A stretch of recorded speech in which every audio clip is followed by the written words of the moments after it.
we're not going to have negotiating text by Easter, and well, certainly we won't have negotiating text by Easter. And I think that the window is fast beginning to close. I think that's the reality. That's where we. And then I think we're going to have to be asking ourselves some very, very profound questions about what about the Doha round?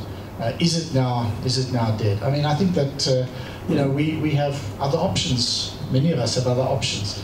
It doesn't seem to me that it's also impossible that some of the issues that are of importance to the least developed countries and to other weaker developing countries, that these matters can't also be dealt with in other ways. I think the political case for a deal to benefit the cotton farmers is overwhelming. We've been asking and demanding an early harvest on that.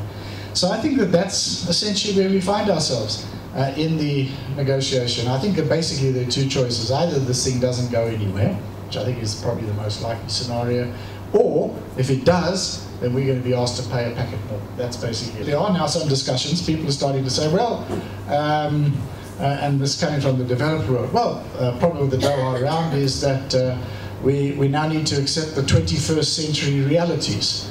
That the bigger developing economies are no longer developing economies. They must just accept themselves as the same as everybody else. They must just take the same levels of commitments as everybody else. That's the sort of discussion. I think the counter to that will be, we can't reach a developmental round. There isn't any other kind of round that's actually anything that we can contemplate.